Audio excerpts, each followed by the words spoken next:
Madam Chair, you are live. Thank you. Evening, everyone. Welcome to the Arts and Public Places Commission meeting today on June 29th at 2021. I will call to order at 7:03 p.m. Let's do the approval of the agenda, please. Do we have a motion to approve the agenda? Motion. Motion. Second. All those in favor say aye. Aye. Aye. Aye. Aye. Anybody opposed? All righty. Now let's do the approval of the May 25th, 2021 minutes. Do I have a motion to approve the minutes? This is David. I make a motion to approve the minutes. Thank you. A second. I'll second. Thank you, Joe. All those in favor say aye, please. Aye. Aye. Anybody opposed? Okay, everyone's in favor then. And Madam Chair, you have Chris on now via phone. Fabulous. Okay, we'll begin old business. We can do the Poet Laureate and gallery updates first, please. Okay. Hi, everyone. As some of you might have known, at yesterday's Guardians Memorial dedication, our new poet laureate wrote a poem. Gavin asked her to write a poem and it was featured in the program. I'm working with her now to try to get a copy of that so we can put it on the website and put it on the Facebook page. Maggie updated me on a few things that are in the pipeline for the fall. She heard back from Quiet Waters Park yesterday about performing at their Art in the Park on Sunday, October 17th from 12 to almost 12:45. She also heard back from First Sunday Arts Festival and she's been given one free space. That'll be the last Sunday, November 7th. And we'll work with them next year. So hopefully she can get more than just one Sunday. And then she's working with Art Farm to bring back the teen open mic night, Eat This Poem, for poetry and spoken word on Friday, October 1st from 7 to 8:30. So that's what we've been working on so far. And we will update you guys probably in September when more things are finalized. Does anyone have any questions? Okay, turning back to you, Genevieve. Thank you, Barbara. Okay, on to gallery updates.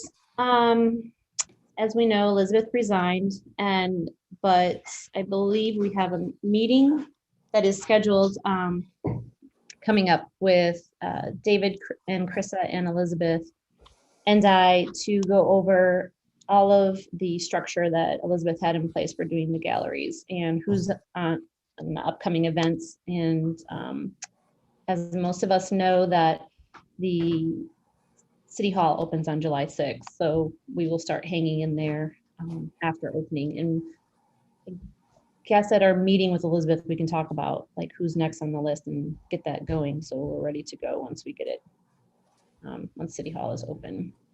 Just, I know Elizabeth was on vacation last week, so I'm letting her kind of dig out from that. So once she kind of reaches out, we'll schedule some time and have that conversation. So I'll follow up with her again. Just again, I want to give her some time to readjust herself to the working world. So stay tuned. Yep, definitely. Thank you, David. So we are at a point, though, that I think we can start discussing subcontracting the gallery installations out again. I talked to Ashley about the process for that, and she said that we can open it up for resumes. And as long as we get at least 3 resumes, we can review them as a commission and hire a subcontractor to come in again to do the gallery installs. We are still looking at, so it'd be City Hall and Pip Moyer, the Stanton Center Gallery that we're talking about helping to sponsor through AIPPC. that would be curated by the Stanton Center and Chanel at Banker Douglas. So we don't really need a gallery coordinator for that. They could still work with them, but they will be curating. We'll just be helping to sponsor if things need to be framed or if they need the hanging hardware and stuff like that.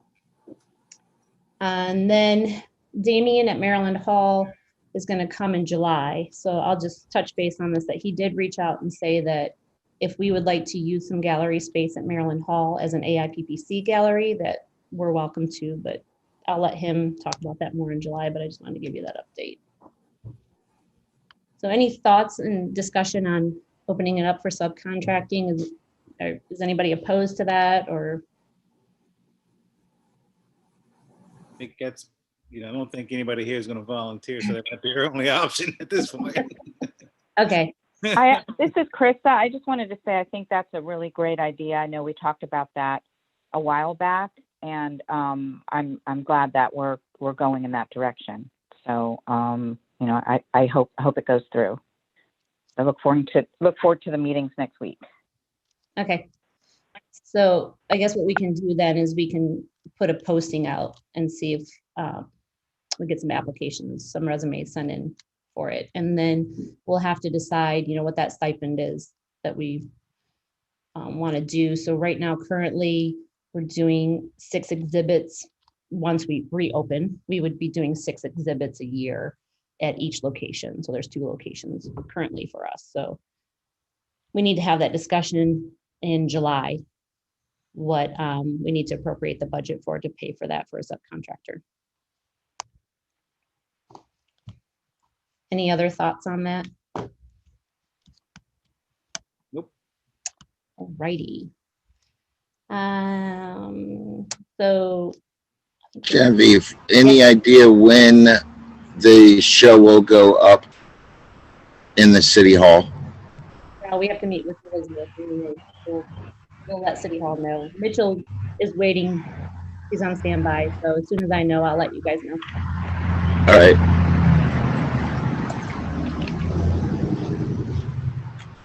Hey, Brian, can you mute, please? Oh, so Thank you. Okay. Proposed mural updates.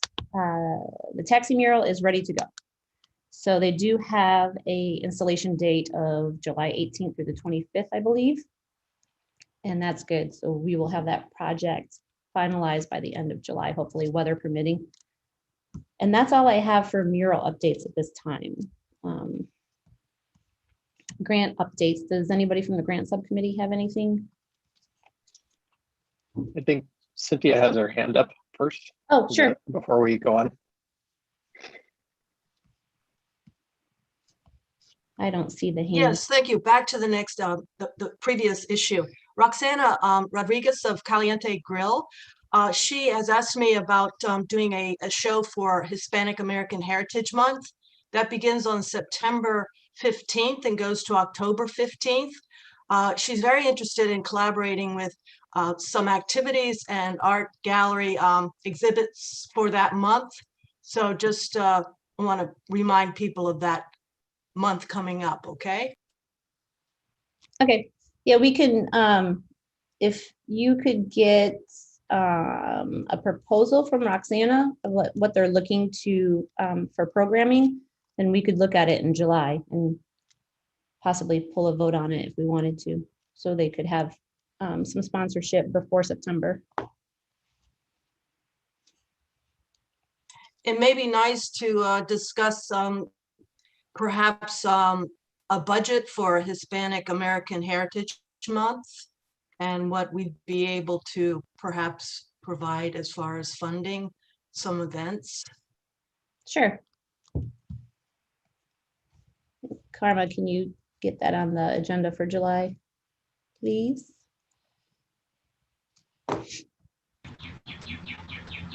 Anybody else before we move on? if Karma wants some help, I will help her connect with Laura or any of the other people that helped us with the Day of the Dead stuff. Yeah, so Laura and I have talked about a few upcoming events. We haven't solidified anything yet, but yeah, we can definitely get that information And maybe we just present it all in July so we can get it, because we don't meet in August, so.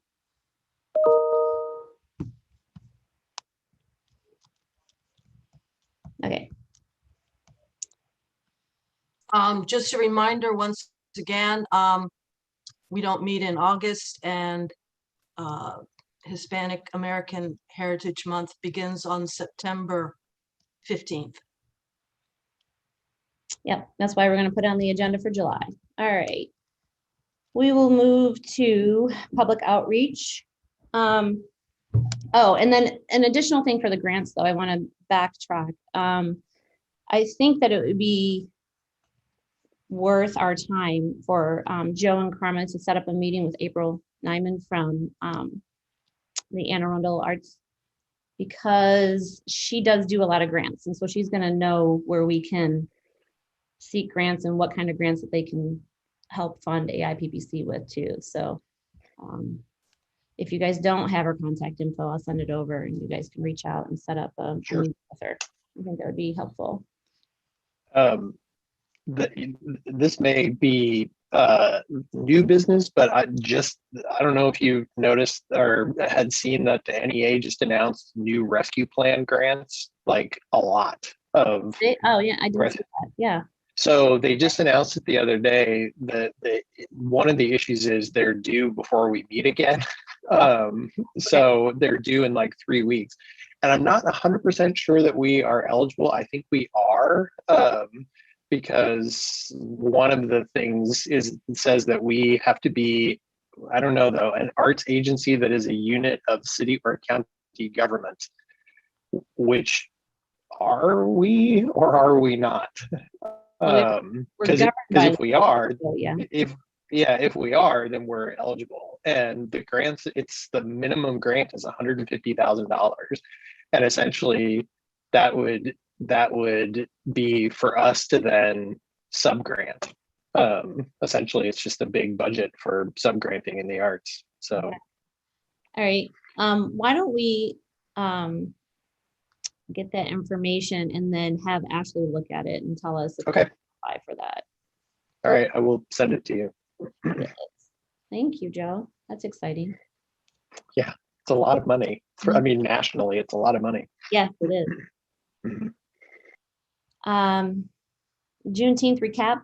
And so Juneteenth was fabulous. I don't know how to put it in words. I really think that you had to experience it in order to know, but it was amazing. The parade, what they put together was just so wonderful. And it was just such a success, as like, it gave me so much hope for us having festivals going forward in Annapolis again, because a lot of our festivals have left. So it was wonderful. The VIP event was wonderfully put together. The parade the next day was fabulous. The event, which I'm lucky that I just had to walk across the field for, was wonderful.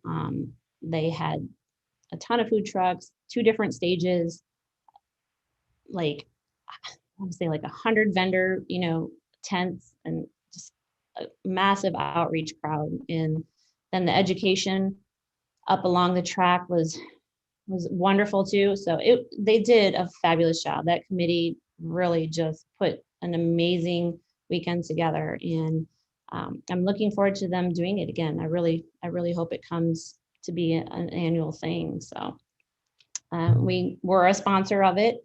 We did get sponsorship mentions in all the brochures and everything. So, but it was fabulous. It was a wonderful addition to our summer programming in Annapolis. So, sorry to interrupt, but going back to the last issue about grants, if you review the budget, you see a $2,000 grant that was given by April Nyman, but that needs to be returned because it was for Phase 2 project Anne Marie Essen that was never matched. It was a matching grant. So that $2,000 needs to be returned to April Nyman of the Arts Council of Anne Arundel County. Yeah, so I'm pretty sure that $2,000 is still in the ACF account. We have not spent all of that money, and since the grants, we can't personally accept grants as AIPPC, so the grant, Right, it was Right. misplaced. And it was for the phase 2 of Anne Marie Essen's project. right, So because we can't spend it for anything else besides that project, and it was never matched, so it would need to be returned. right, yeah. So, yeah, and we also don't know what's going on with those knee walls over there, because they're talking about some future construction may take out the second phase, so. Yeah, I will reach out to April and figure out, and ACF on the next move for that. Okay, That would be good to check into that, but we could also, at some point, if they do keep the walls, we could reassess it. Maybe this group would want to vote to continue that project because it's a nice project. Brian, I have to look at what the wording was for the grant because it may have been within a limit of time, you know, and we would have had to have it matched and we didn't get it matched. So I'll confer it to April and we'll figure out all the administrative part of it. But okay. Maryland Hall outreach, like I mentioned, Damien will be here next month to talk to us about further future partnerships with arts and public places. He did mention having the gallery space, possibly providing a meeting space, but I'll let him pitch all of his ideas that he's got coming forward. So, and then the art charrette. So Senator Sarah Alfrith and Nicholas Cohen put together a group of representatives from the art entities within our city to come together at, sort of a roundtable to talk about what each entity does. It's kind of amazing how we have so many gears working in our city doing great things for our arts community, but yet a lot of people don't know each other and they don't also know what each entity does, how it operates or who governs it or all of those things. So we all gathered together at Maryland Hall, had the first session was mainly introduction and talking about just concepts and questions for the next meeting. And then we had a second meeting at Maryland Hall as well that kind of outlined future work groups and us continuing the conversation and the group and coming together and forming a sort of a united front amongst the arts community so that we're all functioning together instead of being separate gears, doing a lot of stuff, but not necessarily coordinating together.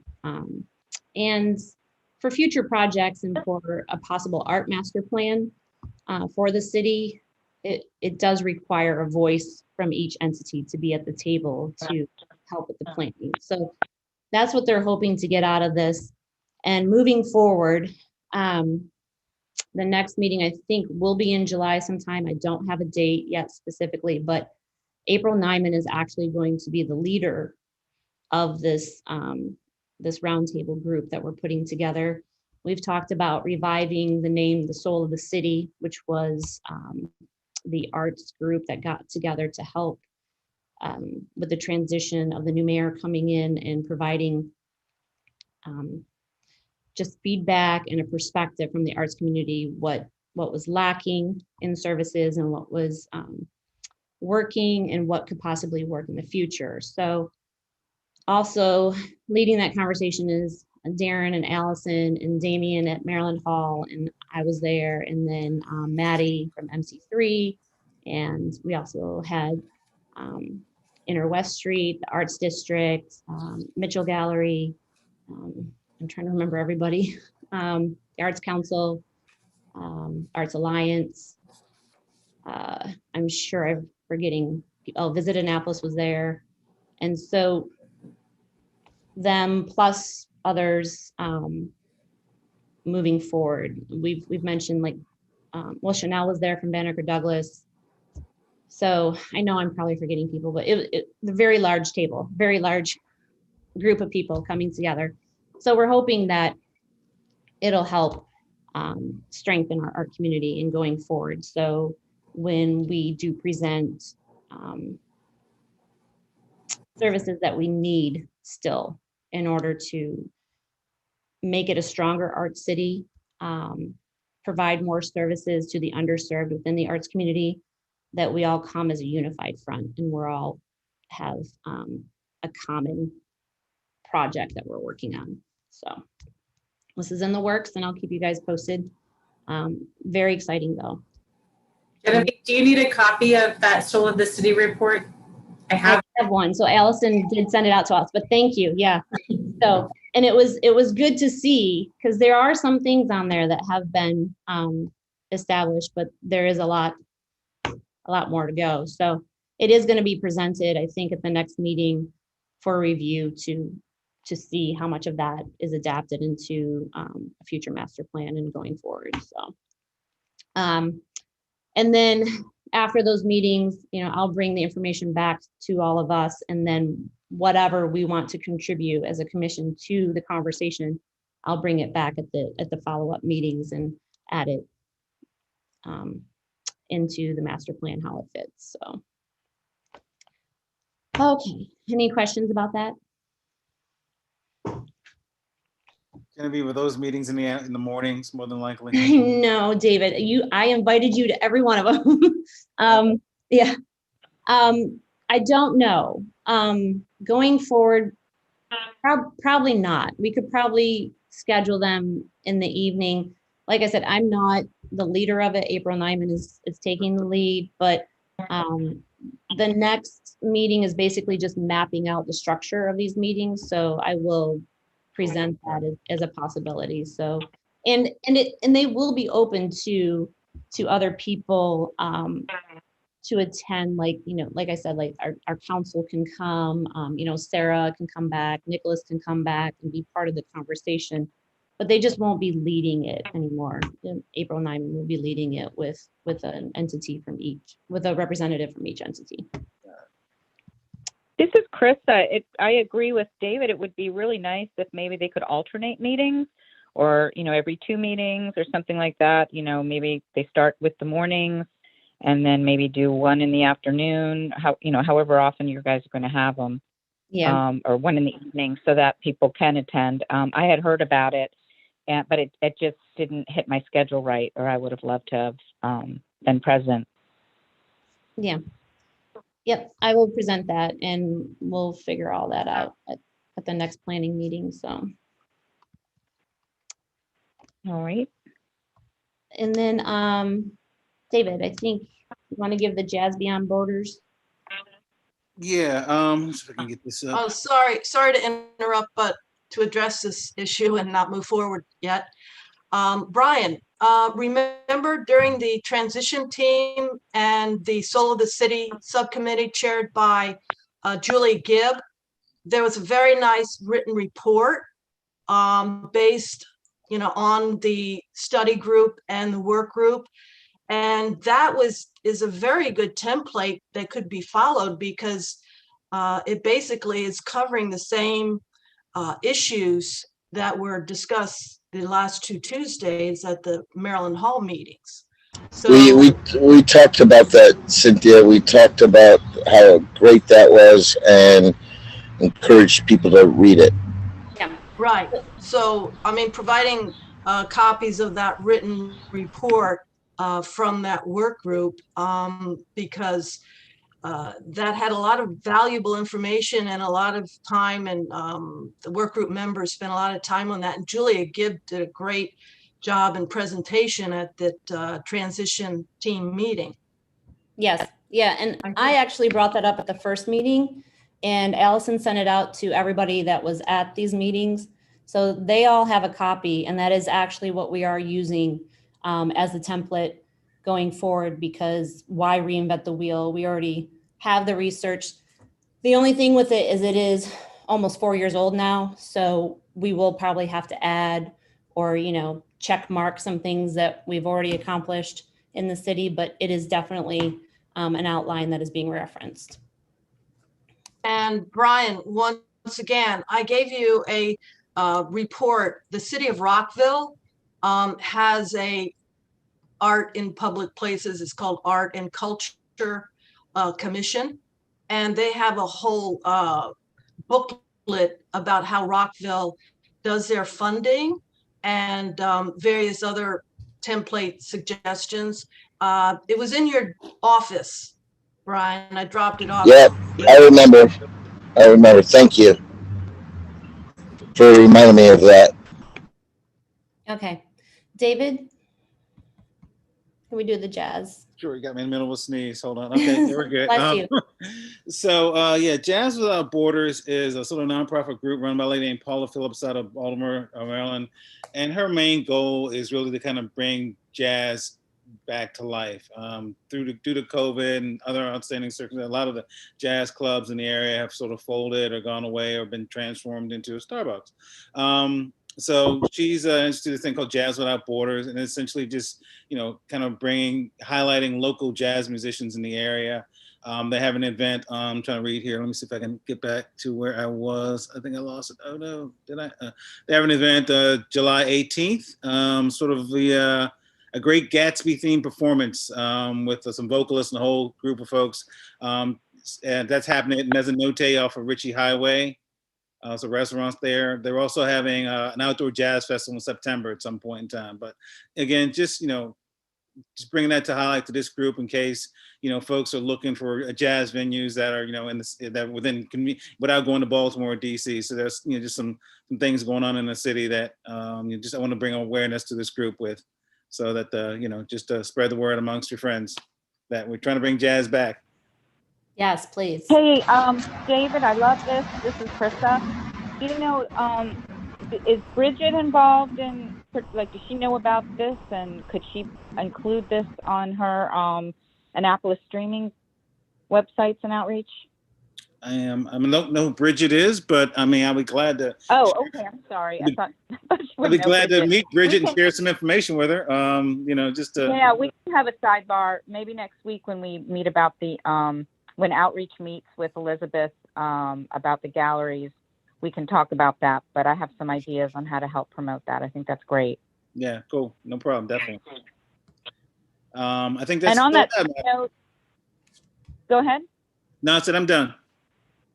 Oh, okay. On that same note, with regards to promotion and music, for outreach, I've been also trying to do some social media on the local pages, both with the HOA that I belong to, and then also on the Eastport Forum page. And so I just wanted to reach out to all the commissioners here at the meeting to say that with regard to the City Dock Summer Series, if you haven't already posted in your local wards or any social media that you have with any of your HOA groups or any ward groups that have formed, feel free to please post that schedule. The response has been pretty good, that people are really happy to see that it's coming back and to see the schedule. And I think a couple other people are now starting to share that schedule. So that's really great. We've gotten some feedback that people want to see some different bands. So we've said we're always welcome for the feedback.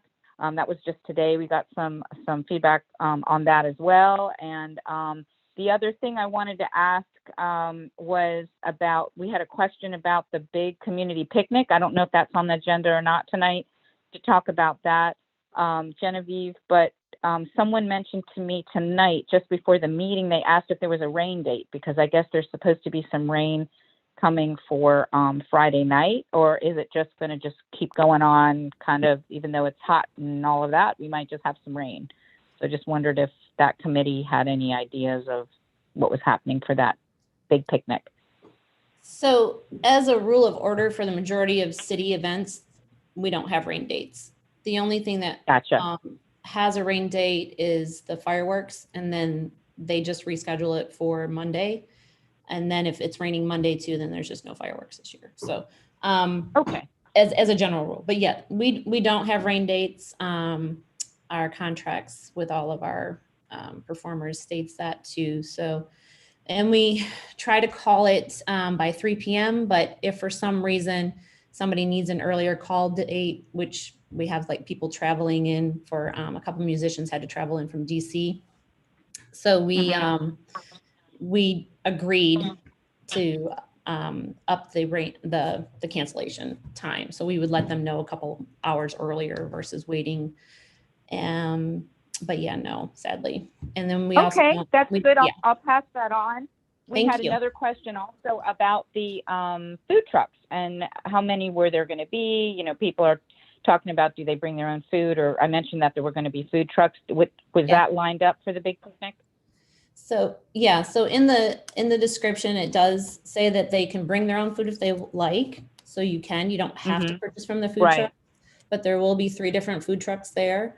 Okay, great. And they're posted in the discussion, but I'll also do some more promotion for the remainder of the week, individually saying which food trucks are there on our page, Awesome. not just in the discussion, but yeah, there's a lot of promotion coming in still. And yeah, Okay. but as long as the Thank rain holds you. up, it's going to be a really fun weekend. So we've got Friday, it starts at 5:00. It's 5 to 8 is the picnic in front of Maryland Hall with the food trucks and a DJ, along with the arts and crafts for creating the float. For the first responders, the first responders will ride on that. So Charles and Art Farm are collaborating with the concepts and the art and crafts table that we'll have there for the community to come and participate. And then Chambers Park concert starts, and then as well as Tango starts down at City Dock at 7:00 to 10 p.m. Saturday, our programming is after the parade is done, and we'll close off the top of Main Street. The music starts at 2:00, runs approximately after 5. I mean, we're not sticking to a tight schedule with it because we're not sure how much time will have to be allotted for the interchanging of the bands and the sound check with the new band coming in. But it should run about 2 to 5:30. And then the Naptown Brass Band will come and they'll play down Main Street towards City Dock. And the idea is to help lead the crowd down from the top to City Dock for salsa. That'll start at 6:30. So that's Saturday. And then Sunday, in partnership and sponsorship with the National Park Service, the Chesapeake Bay, they are providing the DJ Landis, and he'll be doing a dance party from 3 to 6 at the top of Main Street. And they've also brought in 3 different groups of dance teams to help lead dance during that time. So each dance team is scheduled for an hour shift. Then at 6:30, the MC3 Contemporary Dance Team will perform down at City Dock. And then at 8:00, the Navy Band starts. And then after that, as soon as it's dark enough, WRNR will come in and start playing the music for the fireworks. So that's the programming lineup for the weekend. And it is all on our social media. And I will also take all the Facebook event links and put them in an email and send them out to all of you too. So you don't have to go searching for it or whatever, but it is all on our page. And then you could also share the Facebook links via email. I know some people use email better than Facebook, and that's totally fine. So any questions about the programming and all the fun, as long as the rain stays away? Don't say rain, just don't do it. No, it's going to be sunshiny and it's going to be 70 degrees, right? Well, and that's the beauty of it, though. It is supposed to be cooler on Friday. So That is true. And Saturday as well. it's supposed to be cooler. So as long as the rain clouds go to the north like they normally do, then we're good. So I'm good. Good with that. Sounds fantastic. Exciting. Very exciting. Okay, so then we'll let Eric Lashinsky speak now. Julian, if you can bring him in, and he's just going to give us an update on the comprehensive plan and all the new happenings in that department, which are exciting.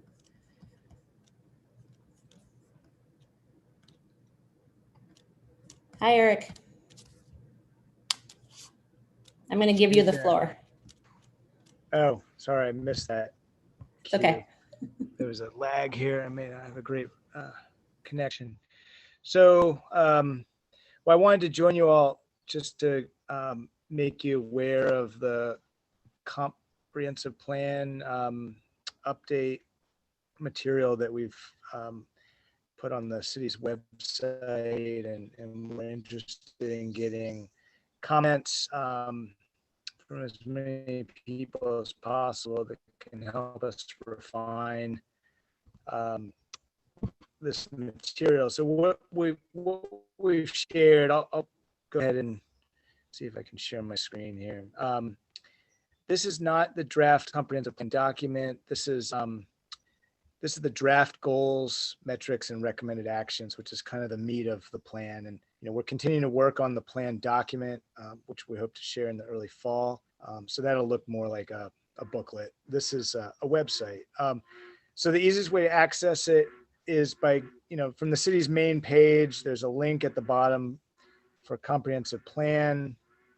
Click on that. That takes you to kind of our main 2040 comprehensive plan page. There's a little bit of a update on the process, some of the stuff that we've been including, a lot of presentations over the months.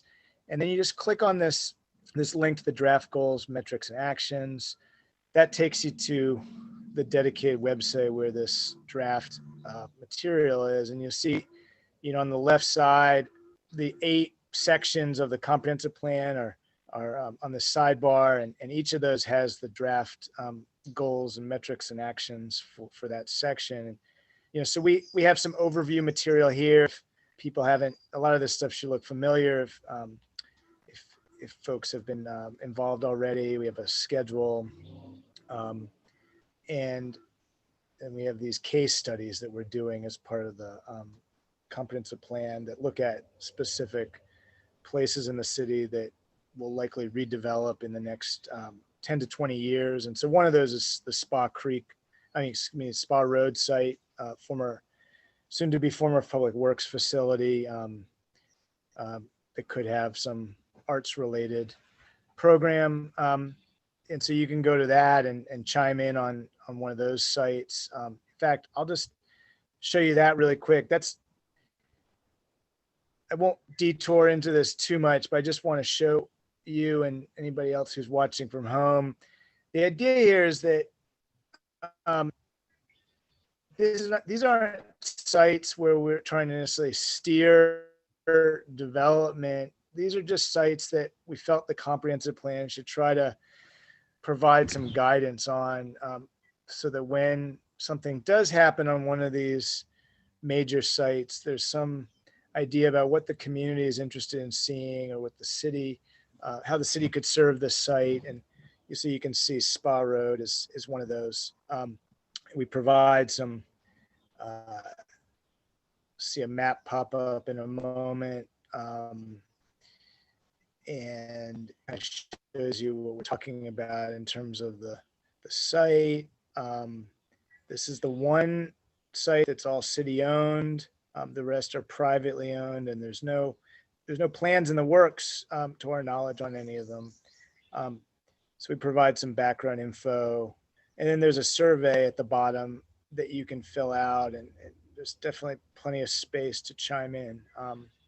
So I just wanted to highlight that that particular site, given that it probably has some relevance to art in public places. But back to this main page, if I were to go into the arts and culture section, what you'll find is a link at the top to submit comments. Each of these sections has their own link, so we can kind of track comments and questions about each specific section.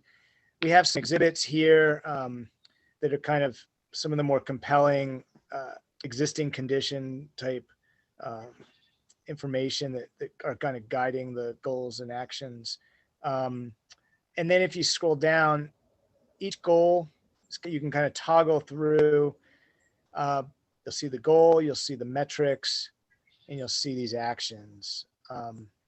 And so I can say we've already gotten one comment from somebody in the community who felt that we weren't including enough about performing arts or performing arts organizations or venues. Great comment. I'm going to look to include more of that. And, it came up at the Art Charrette that you guys were talking about earlier. And, it's good to hear about the jazz initiative. We talked about the King of France Tavern at the Art Charrette and how vibrant a venue that was once in the city. So I'm not going to go into all of these. We put in some comments about AIPPC. You all should really, I think, take a look at these, and I'm happy to answer any questions, but I really just wanted to kind of make you aware of this, and perhaps, well, either tonight or at your next meeting, we could talk more about these if you'd like, but otherwise you can also just put together comments and share them with our office. But yeah, that's been the other thing. Have relevance, I think, to what your commission is about, but the arts and culture one is pretty specific. So I just want to encourage you to take a look at all of that. And that's my update. I don't, Genevieve, I don't know if this is the time to talk about the Robert Eads Park or not, but that was the other thing I was going to try to. Eric, you're kind of share. breaking up. Yeah, you're dragging out. Try turning off your video, Eric. That might help. Unstable, so I don't know if you got any of it. There you go. Try again. There we go. Did you get any of that presentation? Yeah, we got the presentation. Yeah, it's just towards the end you started. It's like elongating. Did you get any of what I just presented? Yes, I did. Okay. Okay, Oh, yeah. Okay. Good. It wasn't until you Um, said you weren't sure if this was Okay, time. good.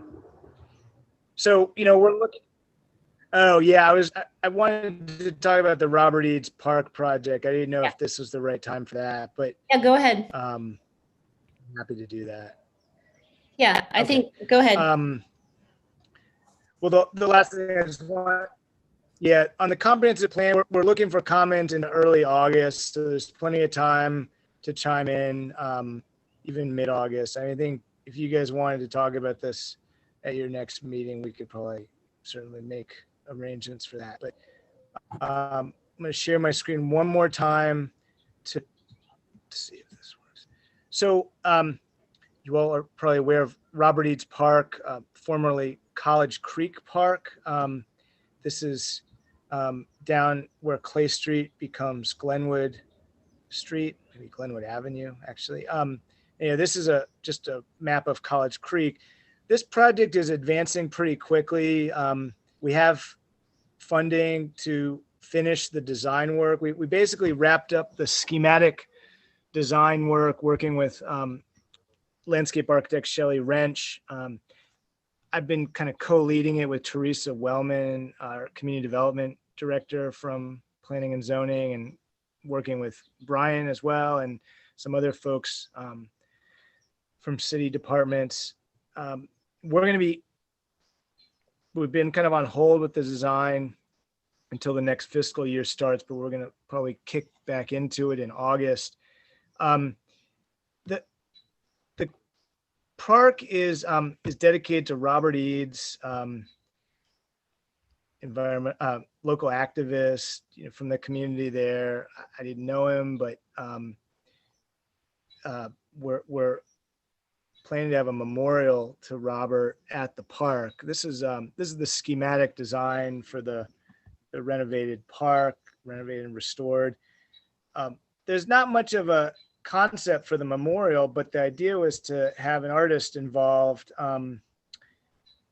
work on that in coordination with the landscape architect. And I'm interested to know if AIPPC would have the capacity to help select an artist for this project, or play Yeah. any other type of role. And yeah, the landscape architect is, this is just a presentation that the landscape architect, Shelley Wrench, put together. These are kind of generic memorial concepts, but I think with the right artist, something really, That's really unique cool. to the site could be developed. And the idea is that it doesn't come after the fact, but it's kind of integrated with the design. And Yeah. So Yeah, we can definitely do a request for proposal if we have a concept of, what we're asking people to bid on, to submit a proposal for, so. yeah, we could develop a scope for you guys. How, in terms of time frame for, when you send out an RFP or RFQ, just a RFQ, is there kind of like a pre-qualified group of people that you typically, or would it be more open-ended, and we'd be looking to anybody really? Generally open to Okay. the community, yeah, but we go through procurement to create it in legal, so. Okay, gotcha. So that's the channel. Okay. Well, I guess what we'll do is just, we can prepare a draft scope for the RFQ and share that with you guys, and you can edit that with anything that you think is needed. But I think I have to we did a cost estimate for the construction of the park. I have to double check whether that includes the memorial or not, or if we saw that coming from another fund, but I don't know that we put a dollar amount on it yet. So that's also, I think, a key question. Okay. But yeah, so that's just my update. Thank you, Eric. Any questions for Eric? I have a question. Eric, did you show two different surveys or one survey? When you say survey, Hey guys, this is Krista. I can't hear what you guys are saying. Somehow it's getting muffled. Not sure why. Yeah, both of their connections are kind of weak, Krista. Yeah, both of them are outside, so I imagine they're getting a weaker signal than my normal. internet. Yeah. Sorry, I missed what you just said. My internet went out. I was asking about the surveys. Is there more than one survey you showed us? When you say surveys, you talking about Robert Eads Park, the plan, or the comp plan stuff? Well, you showed the comp plan, and then I was trying to pull up the site. I saw like a survey site that you showed us first. Oh, yeah, that's for the comprehensive plan. That's just all the draft goals and recommended actions. It's not a survey really. It's just okay. The case studies, that does have a survey on it. Yeah, that's right. Sorry, I forgot. That's what you're referring to. Yeah, that's a survey. It's really just, we were trying to figure out the most efficient way to get input for these sites so that folks who live around them or have concerns could kind of share their thoughts. But that's really the idea there. I don't think what we're going to be providing in the comprehensive plan is going to be totally conclusive or definitive. I think most of these sites are going to be continued conversations for a few years to come. But that was the intent there. Gosh. My internet. Any other questions for Eric?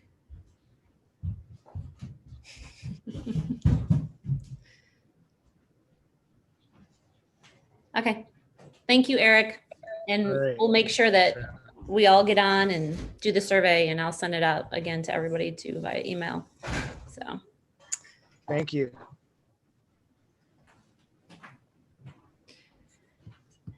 Okay. So for the budget, I did send out the budget to everybody to see where we're at, but the city budget was approved for fiscal year 2022. And we had an increase there, as well as the hotel tax funding did get signed in. So we will start, I'm not sure exactly when that starts, but that hotel tax funding that comes in now through the new legislation passed by the state will come quarterly. And so that's a whole thing that still has to be worked out with budget and finance and how that comes in and then how that's distributed to our budget through the city. So that'll be an interesting thing to watch with legislation and stuff coming forward in the summer. But I talked to April Nyman based on, so we basically get the same amount of hotel tax percentage, 3%, as she does. And she said that an average could be $85,000 a year, which is almost double what we have gotten in the past. So that's a definite benefit. Really excited about that. So we can start establishing some more community grants. Well, I should say start establishing community grants from us, or working with April to collaborate on things that they could provide for our artists, and then maybe we match. So there's a lot of opportunities there coming forward that we can have these discussions about how we want to allocate the extra funding that we're going to be having coming in. And then, if we're building a new hotel, and then if Airbnbs are, registered and tracked, then the hotel tax goes up for those, because that's the state law that Airbnbs have to pay hotel tax too. So that the hotel tax can fluctuate, I guess is what I'm saying. It can increase, but it can also decrease. So like in years that our tourism is down, like our last year in a pandemic, that funding can be lower. So we'll have to see how City Council wants to address this, and possibly if all of us come up with some concepts for them before they decide how they want to do it, we can all reach out to our representative in our wards and ask our alderperson to consider the fact that if we do have another pandemic year, then we might be underfunded. So possibly when I foresee them having to rewrite our code somehow. So when that comes up, we can ask them to take into consideration that if it is a low funded year from hotel tax, that possibly they can compensate with a new fiscal year budget or something to make up for our loss. So we don't have to cut programming like we had to in the past. So, and obviously if it's a health issue, we'd have to cut the programming again, but we'll see. There's a lot of factors in that, but it is a definite positive, but now it has a lot of unanswered questions that come with it, as legislation always does. So welcome to state, county, and city government. But we'll figure it out. And I know that, if we continue the conversation with our representatives, that it's better to have the conversations now and to keep the communications open. So I encourage all of you to reach out to them, and not even about this, but also about what we can figure out in each ward, what services may be lacking. So, we do have the additional funding coming in. Let's try to fill those voids in our wards.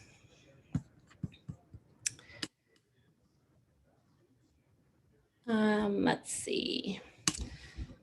So last month I had sent out the request from the Chambers Park concert series, and we held off on a vote. And I did make the request for a more detailed invoice and to break it down per artist that's performing, and then what the production costs were, but I have not received that. So I'm going to leave it up for discussion with all of you, how you would want to proceed. Do we want to just do it off of the original invoice that was submitted to us, or do we want to continue to wait, or does somebody else have a different solution for us executing the sponsorship that we are looking to do for their summer concert series. Don't be shy. How much were they? Go ahead. Very comma. Go ahead, Carmen. So I was going to say, last month our discussion revolved around the fact that it would take up our entire, 65% of our budget. Knowing that we do have a new budget in place, I'm wondering if we could talk about funding the first portion of the concert series, not fully funding the entire concert series, to kind of see how things go. Because I think that also, we don't want to put all of our eggs in one basket. And if we are seeing that, there's other people that are coming out and requesting funds, we don't want to give away, $25,000 of our funds at the very start of our fiscal year.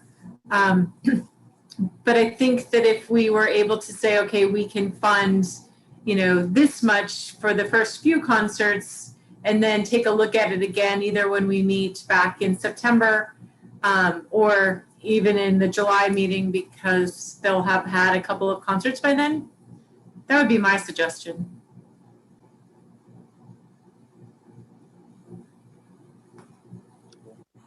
David? No, I was about to ask how much, it was $25,000 was the original ask? Yeah, I was pulling it back up. Okay.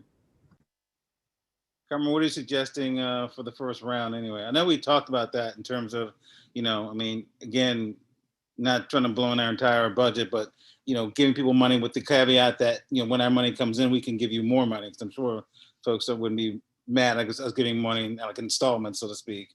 So I know it seems like a lot of folks are coming out of the works with, festivals now that, COVID is kind of receding somewhat. I think people want to do more and more stuff. So I have a feeling that we'll be asked to do more financially going between now and, then in the fall. I mean, like Cynthia mentioned that the festival for the Hispanic Festival, and obviously we want to help out for that. And I'm sure that's just one of, a dozen festivals that'll be happening in the city between now and September. And I guess you want to spread the love, so to speak. That's just my thought. So the request was for $25,000 that included sound, lighting, restrooms, and stage, as well as the. Yep. Okay. This is Krista. I'm in agreement with what you're saying, David, that, maybe we, I don't know, do we want to do case by case for each festival, or do we want to come up with maybe a certain amount of money that is our baseline of what we would support if someone does a festival? Again, I'm not picking one side or the other. I'm just saying that in order to be fair, like he's saying, maybe we need to take a look at that. Yeah. Not to mention, I guess if we want to hire somebody to do our galleries, I'm not quite sure what that expense is going to cost, and just the cost of putting on a gallery as well. So, I mean, obviously we want to save some for us as well, but I mean, we do want to share the love with the community art. So, I mean, I guess it's just a matter of, I don't know if we're going to have a baseline for, for requests coming forward, say we'll give everybody, $8,000, as a start. And if we get more, then we can give you more. I mean, that's, that's just, I'm just opening it up for suggestions and thought and conversation. Definitely. Yeah, I agree that it definitely needs a conversation. And, when I first came on board as volunteering on this commission, before I became a commissioner, we were only doing a couple galleries. Now we're growing more and more galleries that need to be hung and organized and, scheduled out and all of that. So that is definitely something we all have to consider for the future. So thanks for bringing that up, David. So I just want to state though, Krista, that we are not actually organizing the Stanton Center Gallery. We would only help provide in sponsorship and marketing of it. So right, I know. Okay. You mentioned that tonight in the meeting. So Okay. yeah, I'm on that Yeah. page. I got it. Thank you. yeah, so we still just have the two galleries, the City Hall and Pip Moyer. Anybody else? I do. I have some, Go ahead.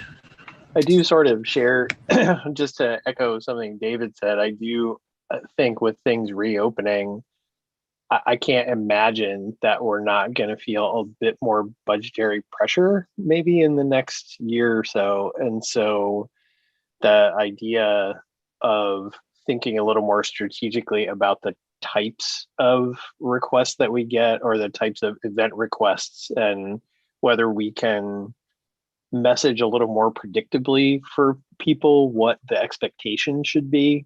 I don't know exactly how that mechanism might work, but I think given the circumstance that we're in, you know, I think we're entering the roaring 20s. I think it's worth us thinking about that pretty carefully.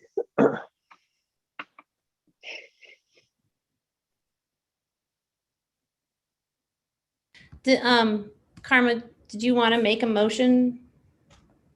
Did Carmicel have something to say? I think you get cut off. The Carmicel.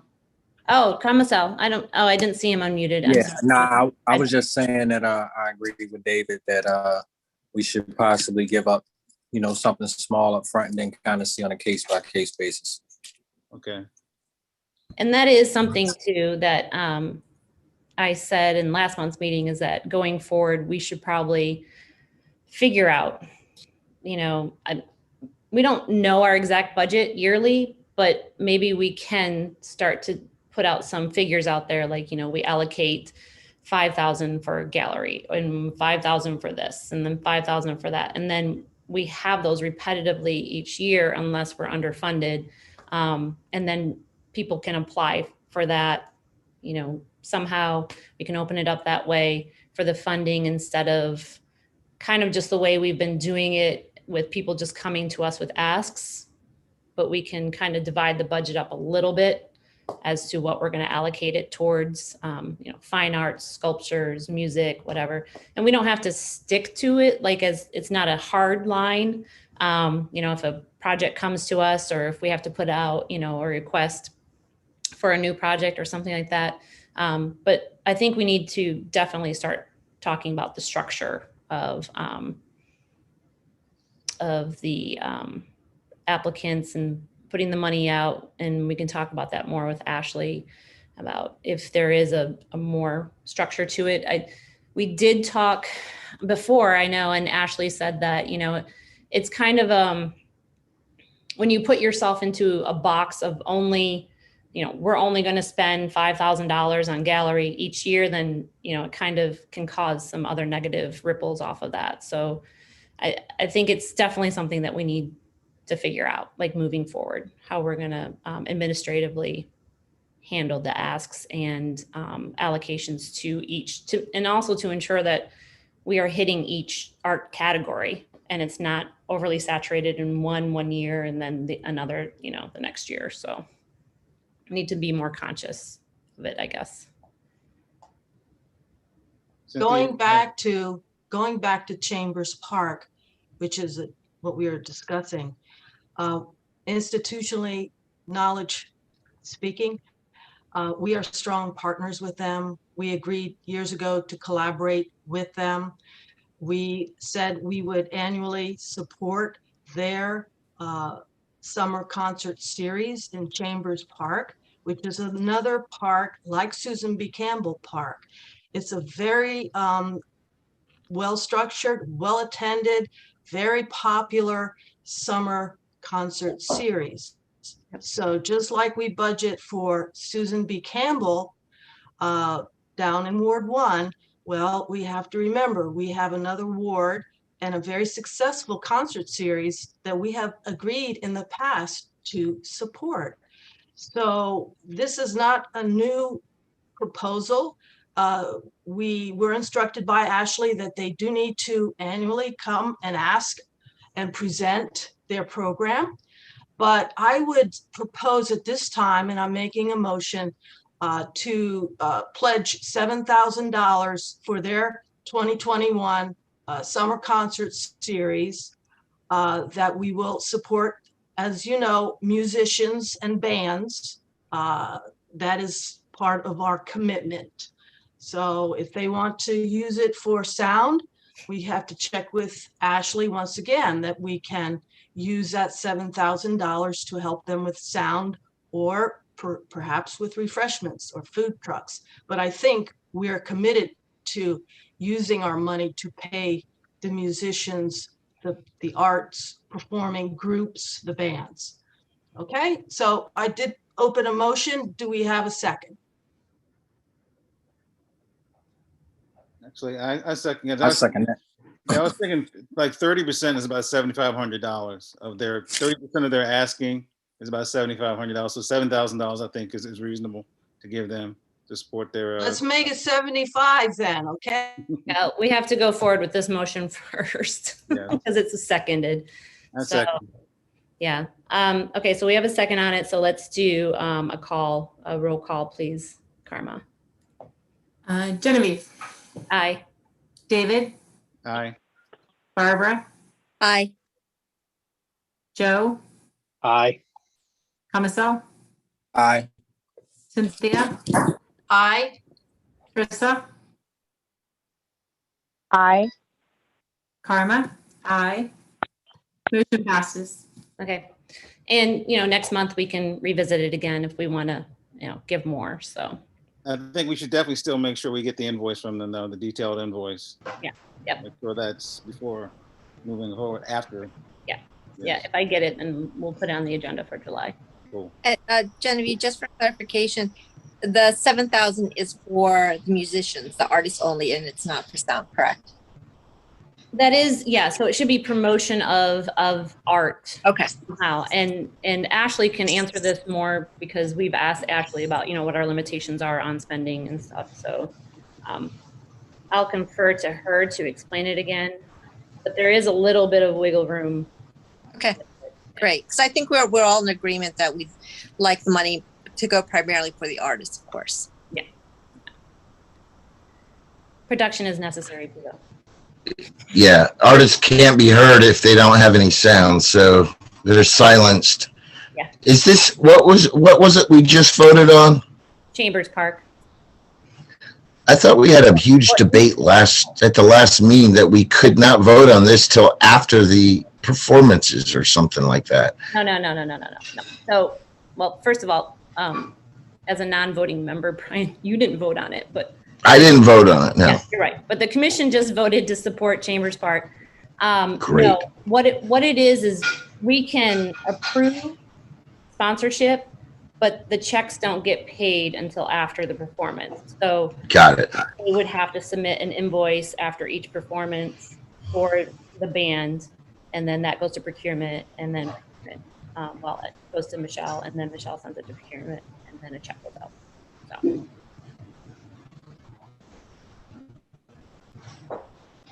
Okay, great.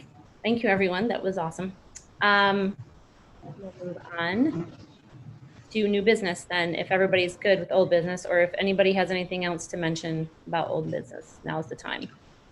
I have a few things. I have a whole list of Nope. stuff here. Nope. Brian, yeah, because you're not a voting member, you have to wait till open discussion. Oh, all right. Got it. Thank you.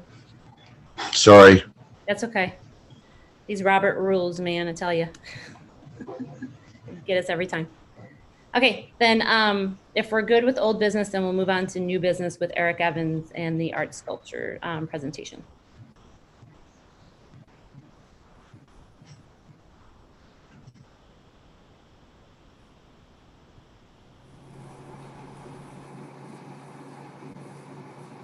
I believe he's here. I think his camera's just off. Oh, there he is. Hey, Eric, welcome. Hi, thank you guys for having me. And as I have sitting with me, Joe Setti, off here to the side. He's one of our board members and helping taking the lead on this project that we're working on, trying to get the art exhibit that goes around the city and sponsored by the Annapolis Arts District and hopefully you guys and their West Street Association and some other groups.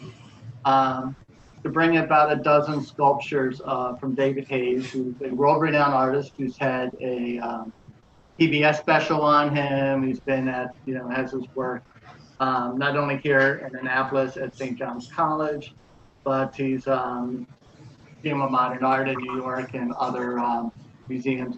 An interesting thing about his artwork is for Annapolis is it's modern artwork. So modern sculpture, which is kind of the unique thing for Annapolis. We had the artist here last month, and we took him on a tour of the city.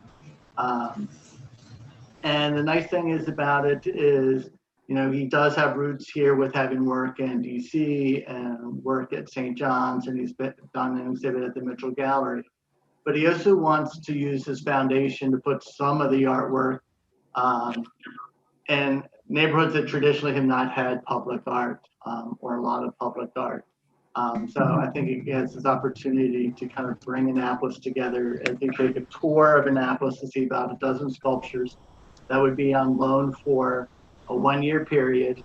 And it would also spur a conversation about art by just bringing in a different format through the city. So our goal is to have about in a perfect world, about a dozen sculptures that would be placed throughout the city, and to have a programming manager, which we currently have a request for proposals out.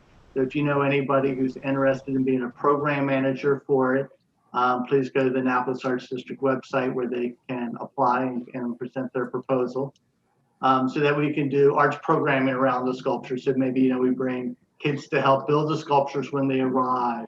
We teach kids how to build sculptures on a smaller scale so they can, take a piece of artwork home with them. We can bring the Artist Foundation in to do talks about the sculptures and things.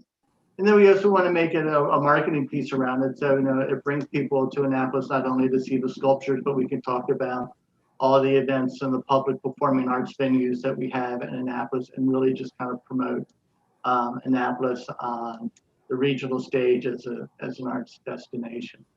So we would love to have you guys help with it. Just to kind of give you a really rough estimate on budgets, we're hoping to spend about $20,000 to bring the sculptures here for a 1-year period.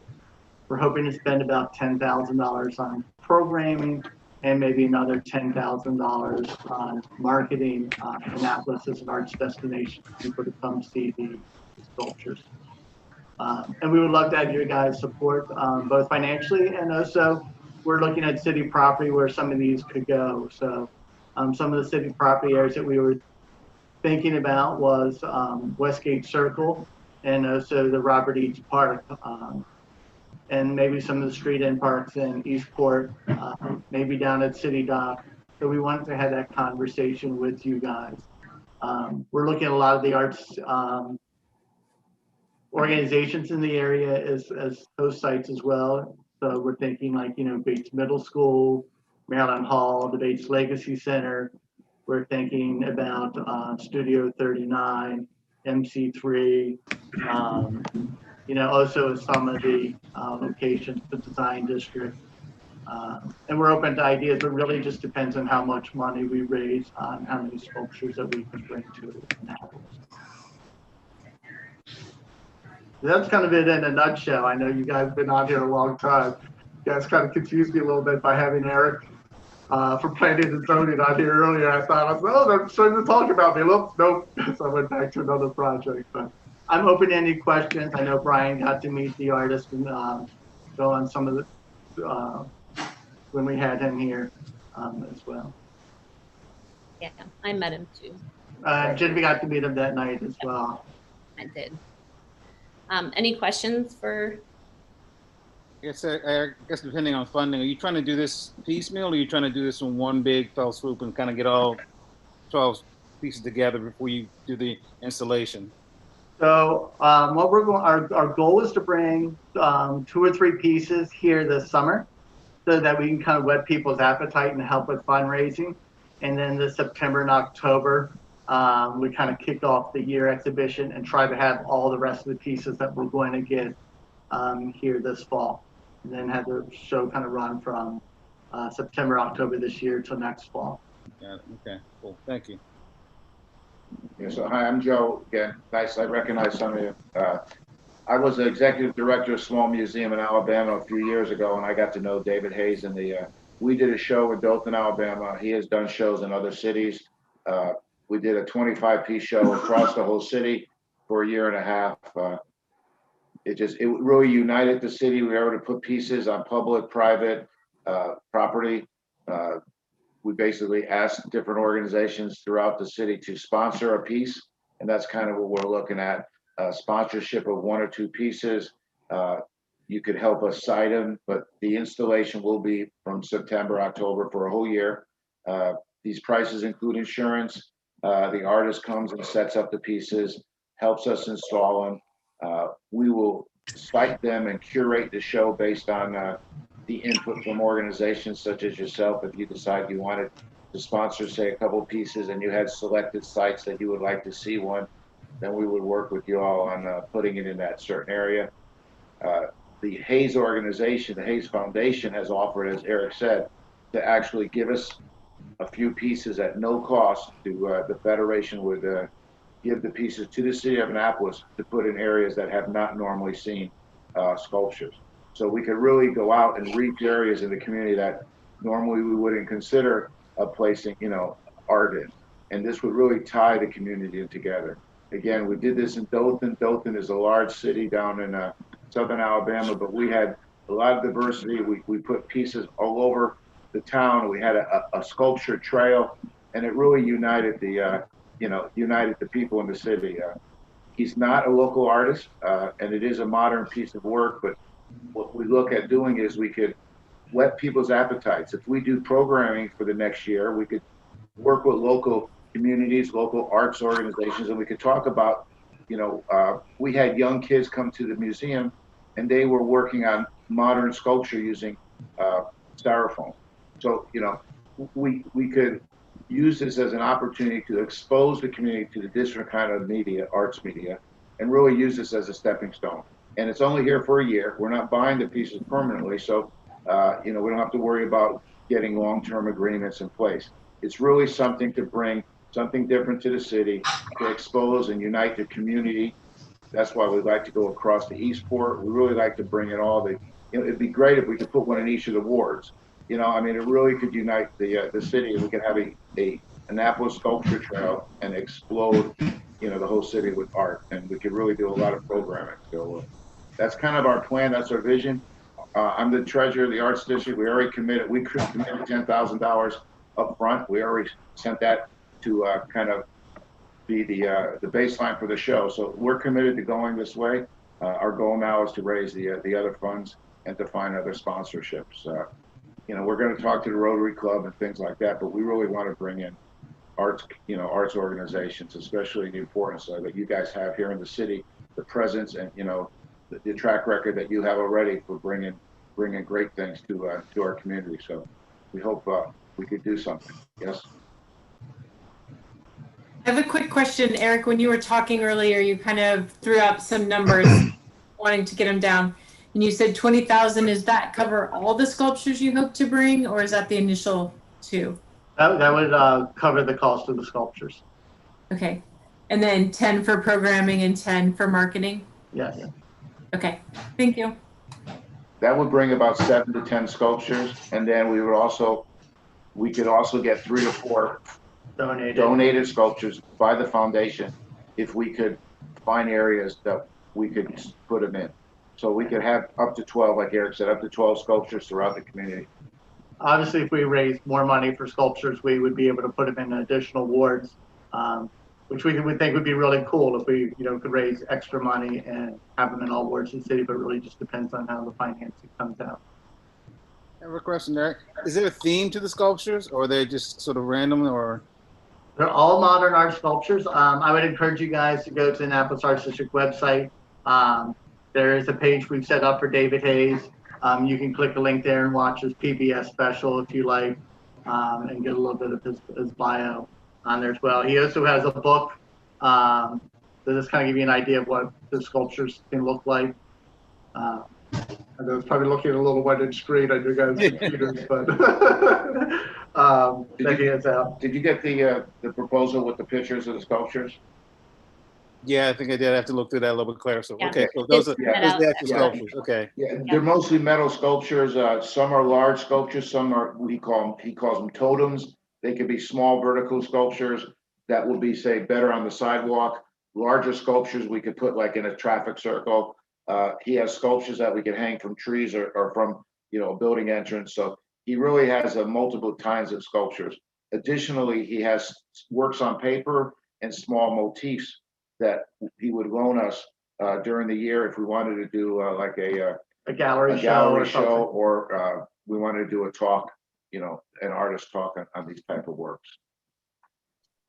Cynthia has a question. I just want to thank you both. Really great presentation and put a lot of work into this.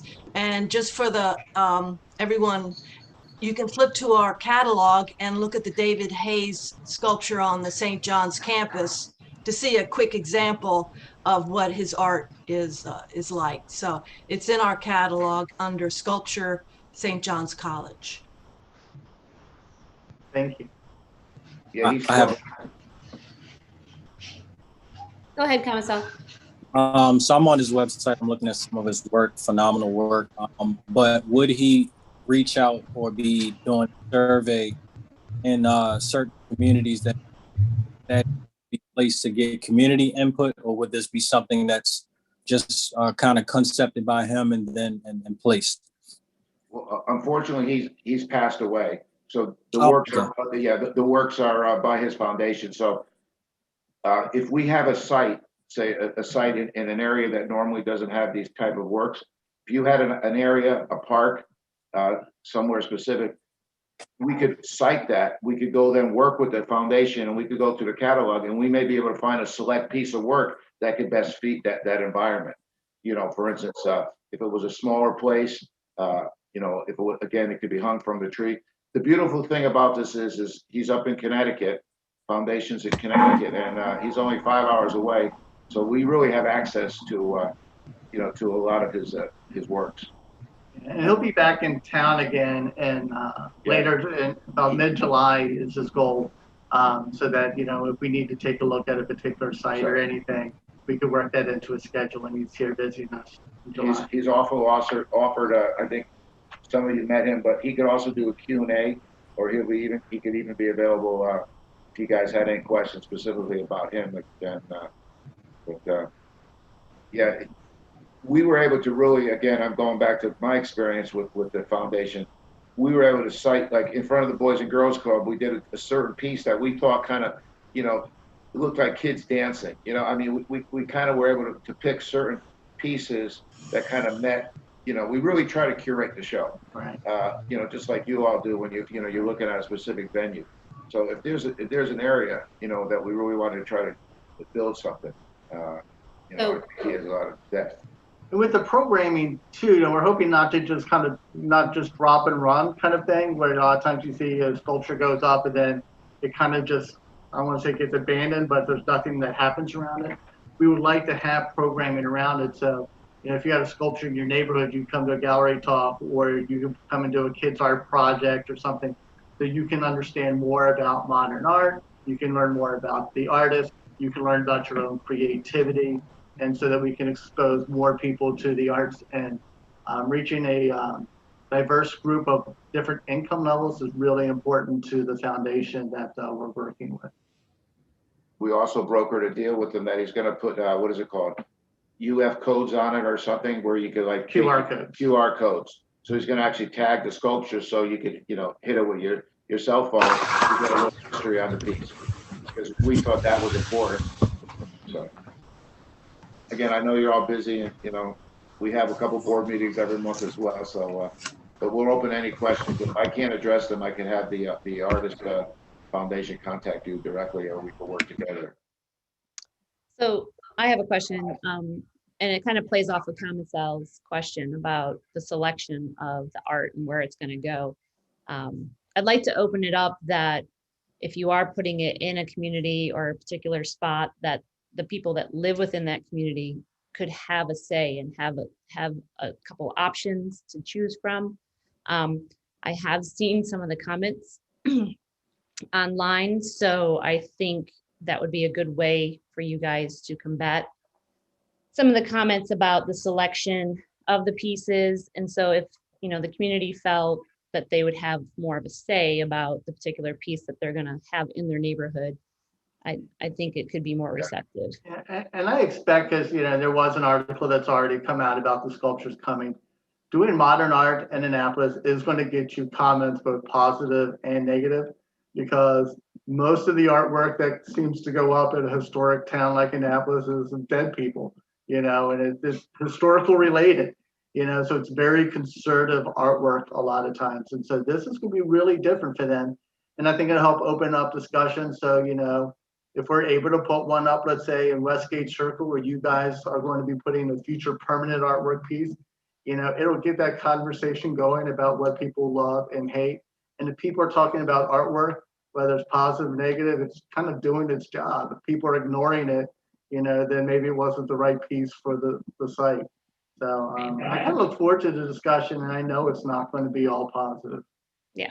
Yeah, art creates conversation. That's, you know, that is one of its main forms, and yes, and that's fabulous. But yeah, I would like to see it be more of a community participation instead of just the board or the foundation selecting the pieces that come into the city. That would be my recommendation for it. That's why we're hoping again to get input from you all. And like I said, if you said we would just say, you know, you agreed to help us curate 2 or 3 pieces, you know, you would of course have, you know, a say in what pieces and the locations that you select. Yeah. So that's why we're jumping on it. We are going to try to get a couple pieces in July just to kind of prime the pump. But the goal is that the main installation is in September. So that gives us some time. And we'd be happy to work, you know, with community. So he might be able to bring, you know, a couple pieces that he would recommend for a particular site. And then, you know, the community maybe, you know, with your guys' help could come together and help with that selection process and the ones that you guys want to help with. Yeah, so after he comes in mid-July and you guys do some site surveys and you know, possible selection of pieces for that area, you guys could come back at the end of July and you know, present that to us so we can see, you know, more of what the foundation and the board is thinking of putting in at which places and what pieces. And I think I'd like to see that. Well, at this point, you actually have an ability to influence that. That's what I'm saying. If you wanted to come forward and say, we have these 3 sites that we know we could help coordinate with, what pieces are available. I mean, you know, we're to that point now that, you know, he has enough inventory that we could, you know, we could provide photos ahead of time. Yeah, I think that would be helpful too. Even if you guys posted it, you know, online for people to go through the inventory to see what they're thinking about bringing to town. Right. Well, I mean, you've been through this before, you know, rather than opening it to the public, I'd rather work through organizations such as yourself, because, you know, I mean, we really, you know, we can't have 1,000 people voting for different statues, you know, unfortunately. Right. I mean, But we could bring in, with your guys' help, some community representatives and neighborhoods that they're going to get sculptures, and they could help work with the foundation to pick the pieces. So I think that would be. Yeah, I think that's really important instead of just a social media blast going, you know, give your comments. Yeah. Yeah. We know how social media works, but yeah, I think it's definitely, important to have the conversations with, you know, neighborhood associations or leaders in the community for the places that you guys are eyeballing to put them in.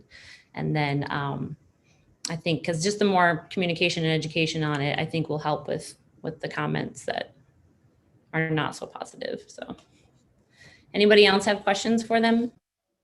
Joe has a comment. Yeah, thank you. I mean, I'm happy that we're having this part of the conversation, and this is maybe the art historian in me, who is a historian of modern art. And I would really caution against the idea that kind of creating controversy or stirring the pot, that art shouldn't be boring. That becomes very polarizing very quickly. And I've seen way too many community projects kind of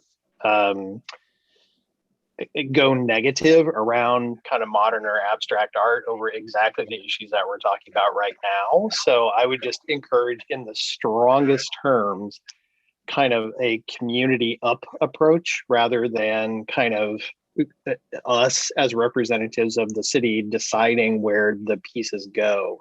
And I'm quite sure that the foundation has kind of experience with this, and I would take their guidance on what the best practices are. Particularly, I think people have gotten more sensitive to kind of working within communities in a kind of art sense over the past few years. And so I just need to register and kind of echo what there's a note of caution, particularly because, I've seen those comments too, and I have some experience with how that makes projects become very unpopular in ways that we often can't anticipate. So that's Great just feedback. Sure.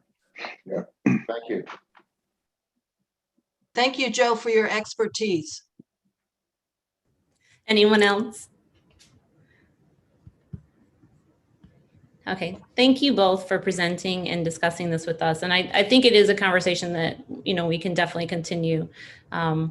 Let's look at, the next meeting in July, and we can actually have, some locations and pieces, some suggestions and stuff to look at.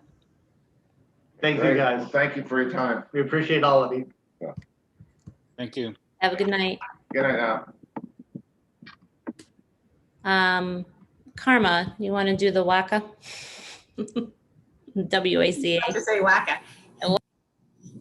So back in April, when we first started talking about July 4th and getting things going, I had put out to the community associations in my wards that Art in Public Places could possibly have some funds for some of their activities and wanted to see what they came about with. The West Annapolis Civic Association came back at me last week with a request. They are wanting to hold an outdoor movie night and craft festival following their parade, their 4th of July parade in their neighborhoods. And they are requesting funds of $468.15. I told them I would say what they wrote. And that would cover the cost of the movie screen rental and then the various crafts that they're going to provide for their children of West Annapolis and Wardour and anybody else, honestly, who comes over. My kids used to go over there too because they had a really fun bike parade. But that would be for this weekend, and not to put pressure on anybody, but if we didn't fund it, they would not be able to have the movie. So they've been really slow in actually advertising that. So they're hoping that Art in Public Places would consider helping them with their outdoor movie and craft making. Do we have a motion for sponsorship? Can I make that motion? Yes. So I make a motion that we sponsor West Annapolis Civic Association for their outdoor movie and craft making. Cynthia? Okay. Before we make this motion, you do recall that through the Annapolis Police, you can have free movies and you don't have to pay for the cost of the screen. And so they've done programs collaborating with us in the past at Annapolis Walk, at City Dock. And so the Annapolis Police have all of the equipment and they can, rent the movies. So we've worked with them, and I would suggest that West Annapolis Association contact them. And also, I think we do need to run it by Ashley because Karma is currently a candidate for Ward 2. It might be a conflict of interest. So we have to just be cognizant of this and just be aware that before we vote on funding for a West Annapolis project, that we get permission that we're able to do this because you're a current candidate for that ward alderman. Okay, I want to address sorry, the use of the equipment from the Annapolis Police Department.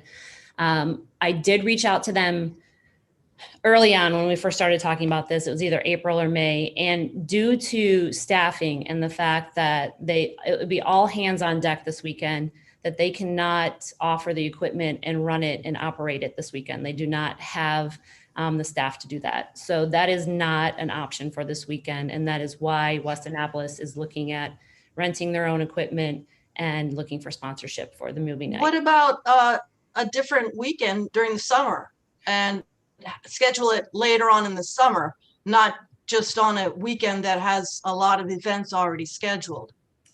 Well, that is definitely a possibility, and they can do that later this summer. We can reach out and see, if they have the staff to operate the equipment. However, the outreach that was asked for us to do for 4th of July was to have activities in each ward. We were to reach out to the homeowners and neighborhood associations in each ward and ask them if there was any sort of sponsorship that Arts and Public Places could provide them for their activities in arts and music for this particular weekend, because the city didn't want everything to be concentrated in one spot. So that's why this Genevieve? originated. Yes, Krista. This is Krista. How much again are they looking for? Karma. $468.17. Yeah. Okay, I make a motion that we go forward with that if there's anyone that wants to second it. So there is a motion on the floor. So Krista, are you seconding Karma's motion that we vote? Okay. I can second it unless Carmen is not permitted to make that motion, and I can make it as the first, either way. Ashley? I think she's on. She's here. Somewhere. Okay. Honestly, as far as I know, there is no ethical violation here. And if there was, Karma would have been notified ahead of time by the city that she couldn't serve on Arts and Public Places anymore, or that there was limitations to her serving. So. Usually the process is that the community association comes before the commission and proposes a request and makes a presentation. That the fact that it is coming through the Ward 2 commissioner makes a difference. And I think that it should be at least clarified with Ashley or the Ethics Commission to make sure we're not violating any rules, because she is a current candidate. So I know. Hey everybody, this is Krista. I just want to back up a little bit. Cynthia, I hear what you're saying, and I so appreciate that you're being mindful of making sure that we're doing the right oversight and getting permissions. But I do remember months ago that all of the commissioners were specifically asked to do events for the 4th of July. It was something that was wanted from the city, and it was a big getting back and opening up after COVID and all of that. And we were making all these initiatives. In fact, for my ward, I'm not running for anything, but for my ward, I was trying to get something going over at Clock Tower. And unfortunately, the people over there, it was not going to happen. It was not going to work for various reasons. So in my ward, for example, I'm promoting on my page the picnic event that's on the 2nd and stating that it's at Maryland Hall and it's the community event. So in that regard, I think that this is appropriate. And based on what, just to add that the program is already posted on the city website, and that has already been, the schedule has been posted. This is a last minute ask. Right. I understand. I see where you're coming from. I open it up to the other commissioners to comment. Does anyone else want to jump in here? Well, we actually have a motion that's been seconded, so we have to hold a vote before we have more discussion. Yep. Okay. And I'd like to just add a caveat to the record that states that my motion on this is based on the fact that the city, even the governor actually was trying to encourage people to come out, and that that the state of Maryland was being open and our city was trying to be open and supportive of events, of communities, and also of the arts and activities. And I did see, weeks ago, that the police department had stated that they were sorry, but they wouldn't be able to sponsor any movies, neighborhood movies. I did see that. There was a post. Thank you, Krista. Okay, Karma, could you do a roll Yep. call, please? The motion is to support the West Annapolis Community Association with $468.17. Joe, Aye. Barbara, Aye. Melissa, Aye. that's an aye. Love it. David, Was that David? David. Aye. Sorry, that was a Oh, I laughing. thought you said Krista. If you didn't say Krista, I'm saying aye. So there you go. Krista, Aye. Cynthia, Abstain until the Ashley Leonard weighs in or the Ethics Commission. Genevieve, Aye. Karma, aye.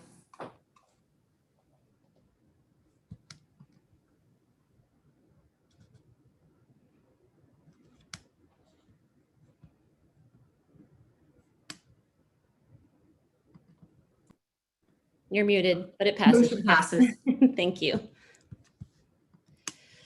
Okay, and let's do the Kunta Kinte Festival sponsorship presentation, and let's all be really appreciative for their patience in waiting to present to us. So we have Danielle, Keith, and Jan, and I will give them the floor.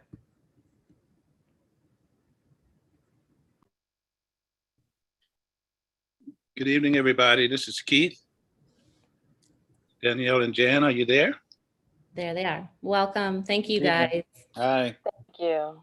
Guys, So I'll start off. Thank you so much for this opportunity. And, just apologies for being on my cell phone. I'm traveling, but I really didn't want to miss this opportunity. And I'll try to be concise and be mindful of time. But we are asking for sponsorship and marketing support for the Kunta Kinte Heritage Festival 2021, which will be on September the 25th. We will be in Susan Campbell Park as in years past. Just to give you an idea, we are continuing to grow as a festival, and we would just want to continue that trend. Just a little bit of information about 2019, we had over 9,000 attendees. We had over 100 vendors, and that included arts and crafts, food vendors, food trucks, and education and community vendors. That ranged from health to civic organizations. We also had over 80 festival volunteers as well. And, definitely COVID having our impact. We didn't have the festival last year, but I think we're all seeing that people, and as someone just mentioned, people are ready to get out. We're open. And so we are planning for an in-person festival. We did start the motions, wheels turning for virtual. So we have also invested into a virtual platform. And so we are going to go into a hybrid model. Now, what is that is doing? It is presenting some additional costs that we've never encountered before, but in the vein of growing, we want to rise to the challenge. And so just as in years past, what the funding will support are our entertainers. We have 2 stages. We have a main stage and we have a community stage. Community stage offers more intimate workshops, talks, things like that, where on our main stage, we have different music groups, dance groups, African dance and drumming, R&B, go-go bands. We've had jazz, and we're actually looking at a classical / Negro spiritual presentation right now with a coalition in Prince George's County. So in addition to that, with the live stream, we have the new production costs for the live streaming. We do have our usual sound and stage costs. And I know, as mentioned earlier in the conversation here, that the main priority for the funds are to support the artists. And so I can definitely share some figures if you would like, but you know, a large part of what we're asking for will support the stages, as I mentioned. Additionally, we also want to continue to have art pieces at the festival. Last year, we had a piece done that was at the entrance. It was a wooden structure, and it had Kunta Kinte Heritage Festival at the top, as well as live bamboo with an interactive aspect. People were able to play the drums. It was a large drum that people could play as well. It also served as, you know, a social media opportunity for people to take pictures. So we want to add to that, have another piece like that this year. So we, you know, hope to employ a local artist to create that for us. And then just lastly, you know, we're open to being a partner with you all and incorporating any ideas or entities that you all want to incorporate as well. So that's what I have. Keith, did you want to speak more to the entertainment? So Keith is our entertainment chair, and Danielle is our arts and crafts and vendor chair. So if you want to direct questions to them as well. But Keith, did you want to say something? Yeah. First of all, thank you for the opportunity. This is a really, really cool stuff that you're doing. Did you mention that it's going to be at Susan Campbell as always? Yeah. Okay. I just want to give just a little bit of history about who I am in the city. Back in the 80s, there was a group called Starpoint, and of course the Toni Braxton era. While I was an instrumental part of those types of organizations, I grew up marching along the streets of Annapolis, learning to play the piano. I played the melodica, and that's how I learned to be an instrumental part of this community as an entertainer. Presently I'm the excuse me, the director of music over at First Baptist Church over on West Washington Street. So we are very embedded into this community. Toni Braxton, I was the person with Toni Braxton before she went with Babyface. So I'm not just here as a person that's trying to get recognition. I'm here to bring a change in this community, and I'm here to put an international mark on the international presence that we already have. And it's just part of what I want to do to bring other people into the fold of how great Annapolis is. Thank you. Hi, I'm Danielle. I am the chair for Arts and Crafts, and that is, I bring in different vendors who, you know, make handmade things. A lot of them come from different cultures from around the world. And from different states. So I usually show up downtown Annapolis the day of the festival around 5 o'clock, because I do have vendors that travel from out of state that are actually down there at 3 o'clock waiting for me. So I enjoy getting to meet different people. And then I have the exciting job to meet different painting artists. And this year we have one of our vendors is actually making one of our shirt designs. So I like to view some of the art to see if we're able to work with them to also have them design different things for the festival. So this year we have, his name is The Art of Dijonay. He's going to be designing our t-shirts for us this year. And he'll also display his own personal art piece that it's reflecting of that. So it's very exciting to work with different artists. I'm an artist myself, so it's always exciting to see the concepts that we come up with painting and how we vision different things and colors, and just looking at a color, we can like, oh my gosh, I can do so much with these different combinations. So it's so much fun to meet new people and to be able to share that with the community. So thank you once again for having us and letting us present our festival to you guys and what we do for the community and how we can help the community grow and learn about different things within our culture and learn about other cultures as well. Thank Yeah, you. I just, oh, sorry, go ahead. Go ahead, Jan. No, go ahead. I was gonna say, I went into it assuming that people know, you know, what the festival's about. So I certainly can go over that if that is requested as well. Thank you. I was going to open it up for questions if anybody had some.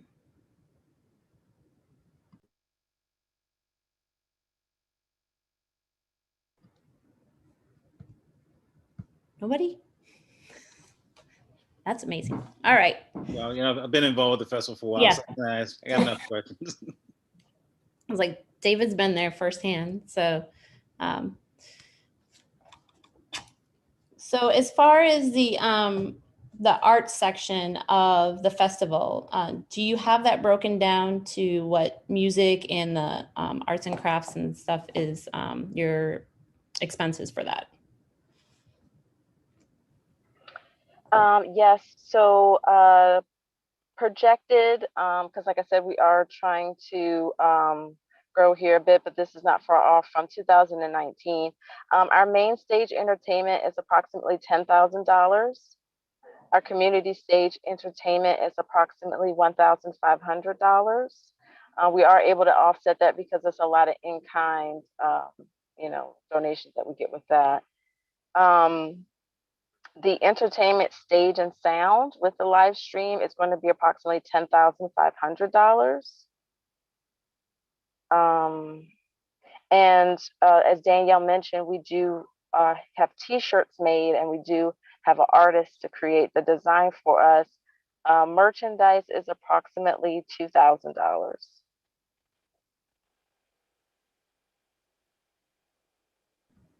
Thank you. Does anybody have any questions about their expenses, projected expenses? Okay.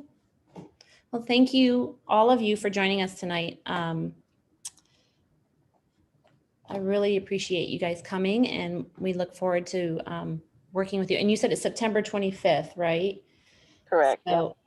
So if we bring this to a vote, if you are able to provide us with not just projected expenses, but some invoices from your musicians or like that, then we could present those in July, and we could go over the invoices and then possibly hold a vote that month. Okay. Now, how does sound and live streaming play into that? I heard a conversation earlier that So question. Right. So I had posed the question to our legal department about that because we had it come up in a previous discussion. And she said that there is a little wiggle room with that because it is supportive of the art. So, art has various expenses. So it is something that we can review, and then also we can refer to the legal liaison as well to see what our limitations are for that. And if this is any help, coming from a perspective of the sound and live streaming, it's absolutely no doubt it's necessary in order to project sound performances. I'd like to offer a mindset change that sound is an art. Okay. So my husband would agree with you. He was an audio engineer for over 20 years. So yes. It is an art. So it is. I would ask you to at least look at it that way too. That's a big part of what we got to cover this year, especially with the live streaming. We don't want to lose the 9,000 plus people that we have grown to trust us with their with that particular day. So live streaming would help us to incorporate those that can't make it and those that want others to experience it nationally and locally. Thank you. And also, if I need to clarify too, because I'm just thinking about the presentations that have come before. On our application, we're asking for $12,000. So just a portion of what will help us to make all of this happen. So we're asking for $12,000.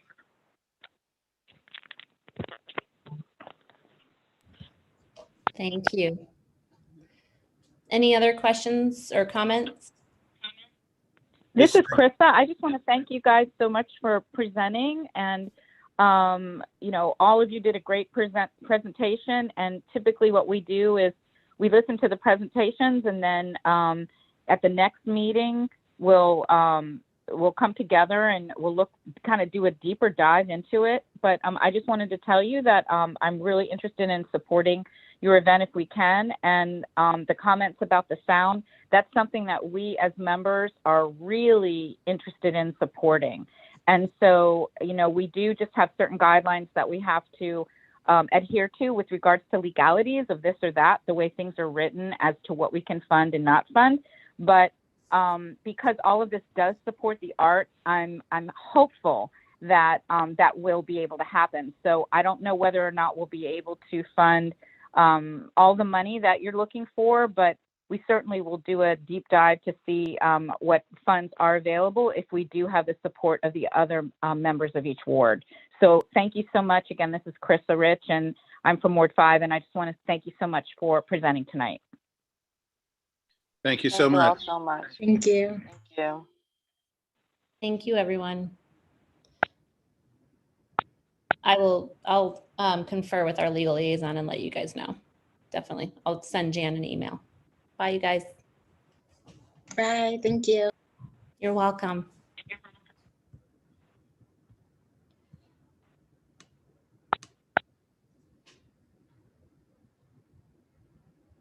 Yeah. Hey, Julian, can you let David in? Just did. Ah, thank you.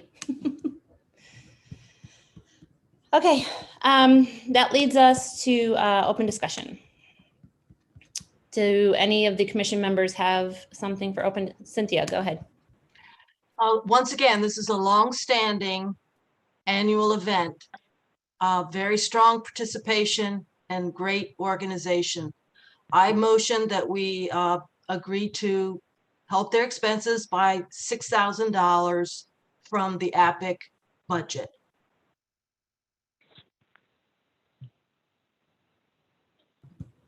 Okay, there's a motion on the floor. Do we have a second?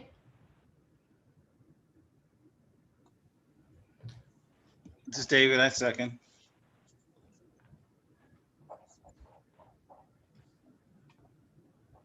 Okay. I have a question for Cynthia. The $6,000, is that going to be for across whatever they need, Cynthia? Or are you pinpointing that for the? That's for their, they have two stages. That's for the sound stage. In other words, that's for their, to pay their musicians. Okay, thanks.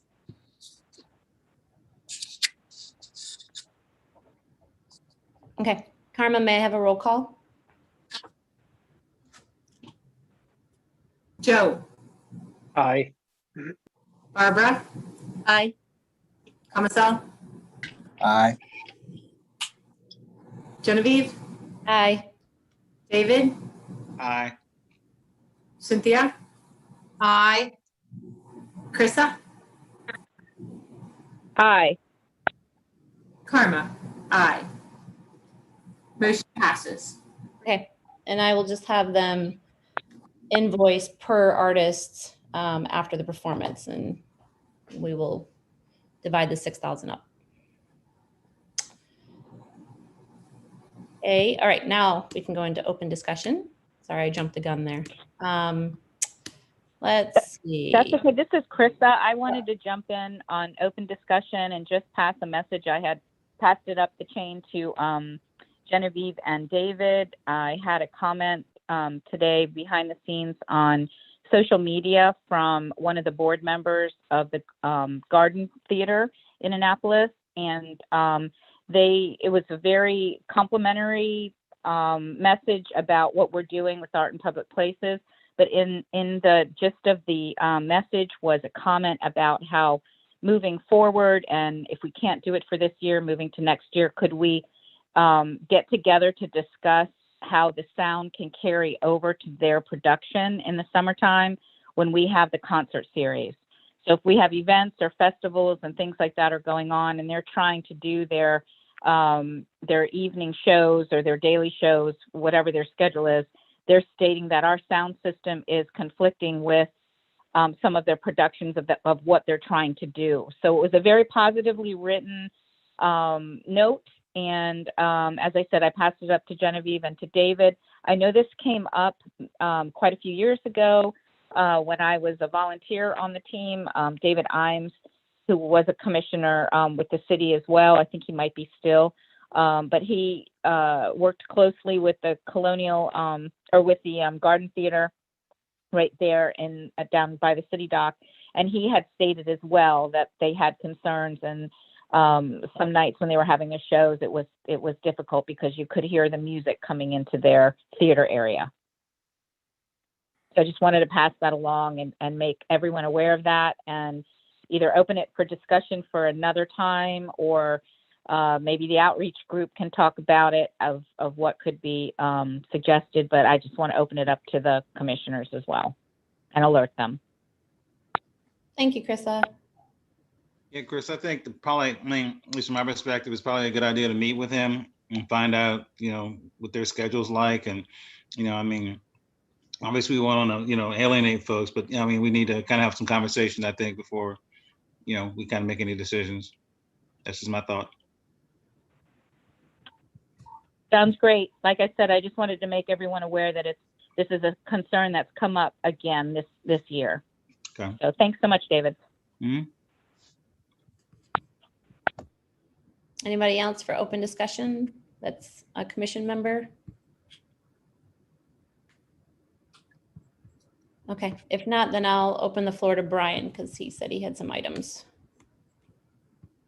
I'd like to make a motion to have a minute of silence, less than 24 hours after the dedication of the Guardians of the First Amendment. We had a fatal shooting on West Street, and I think we need to mark that with a moment of silence. Do I have a second?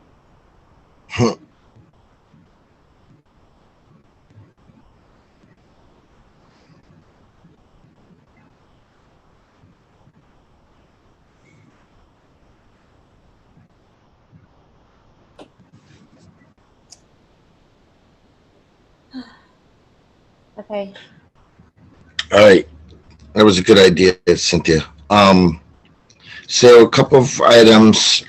The Songwriter Festival that I had told you guys that I was meeting with Ram's Head on, I don't know if I told you I don't think I knew last. We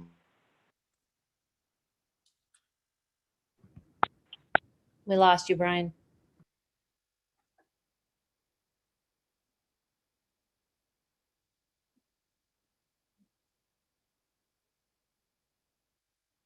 Stupid internet. Sorry about that. My internet is so bad. We hear you. Good. So I don't think I had told you that.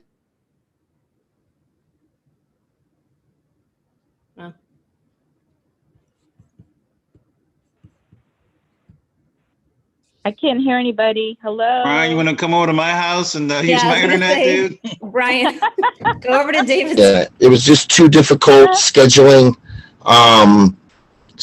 musicians. So many of them had commitments due to cancellations from last year, and it just is kind of snowballed. So that got really difficult, but that's going to be a great event next year. Genevieve already mentioned the taxi mural that's supposed to start on the 17th. The Umbrella Sky project is also,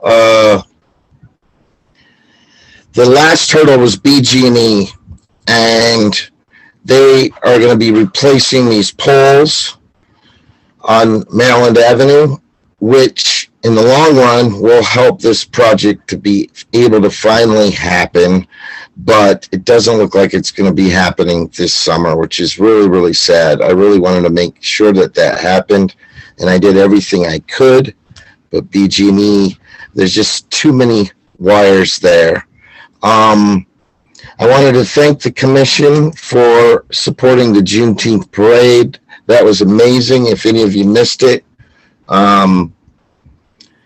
I don't think it was quite as big as the St. Patty's Day parade, but it was really close to being as long, and I was really, really impressed for a first year out of the box how incredible that was.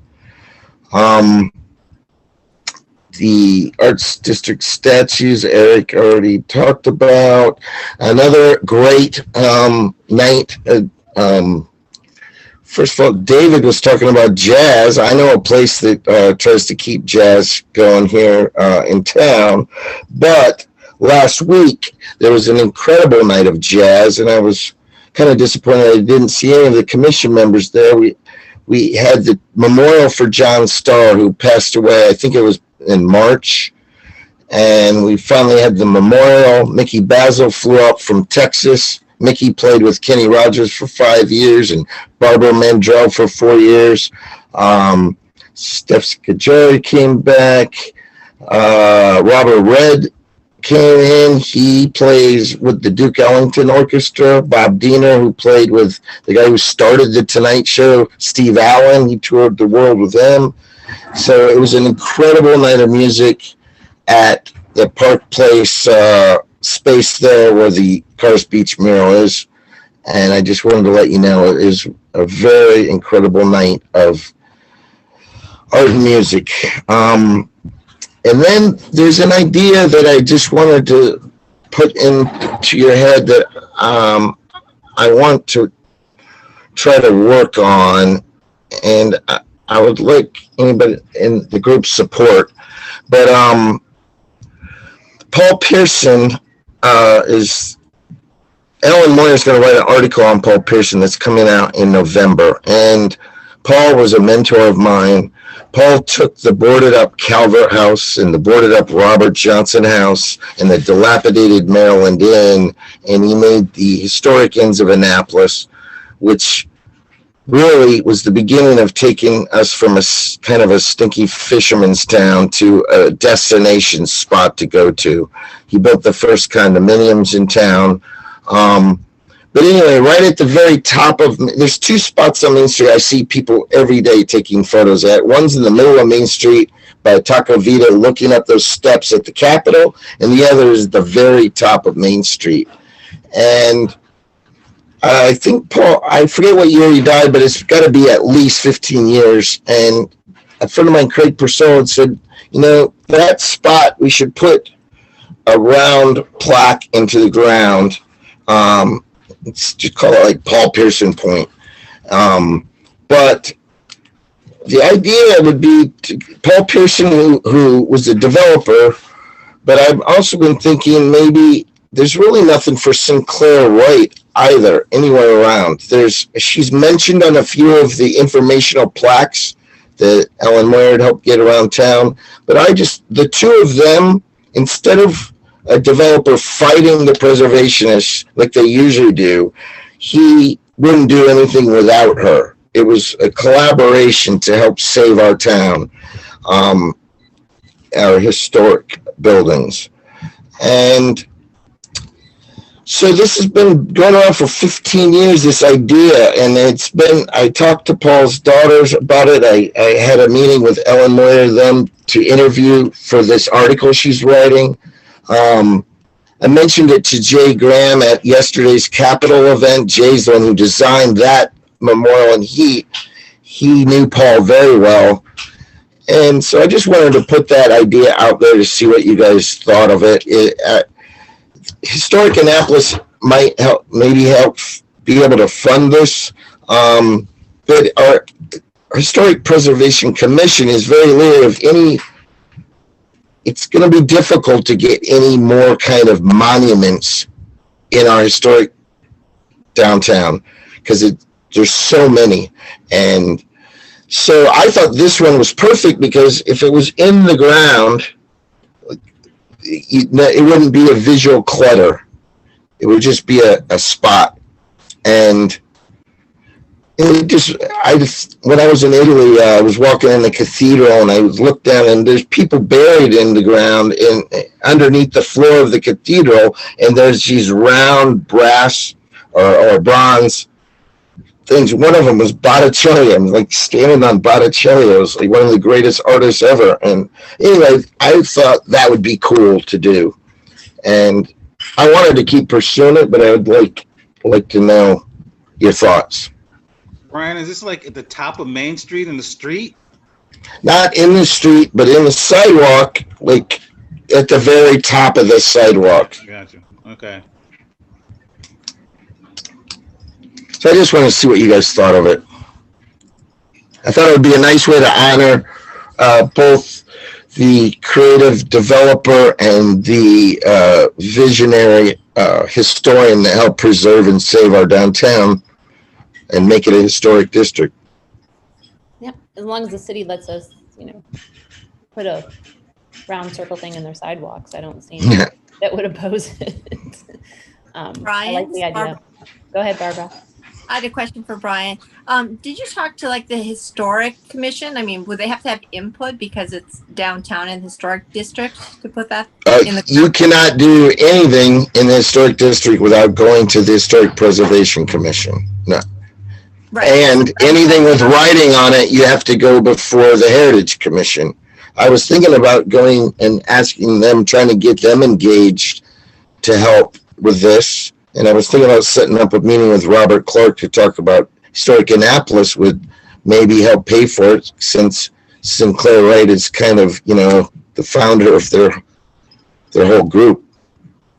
Yeah, I think if you get a collaboration going, I think it's a good idea. That's it for me. Thank you, Brian, for your creative ideas. You're really an asset to our commission. I did want to say, did you watch the last City Dock Action Committee where Chris Haley was talking about some of the designs that, did you see his presentation, Chris Haley's? I did. Okay, perhaps that could be incorporated as part of that envisioning of the walk space within the City Dock reconstruction. Good idea. We lost you again, Brian.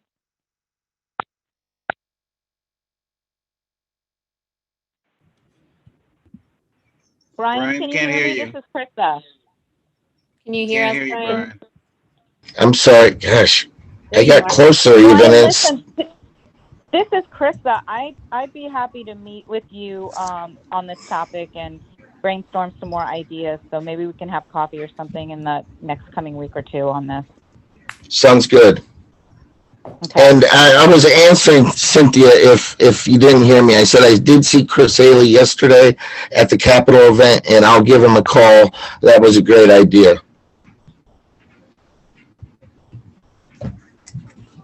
Yeah.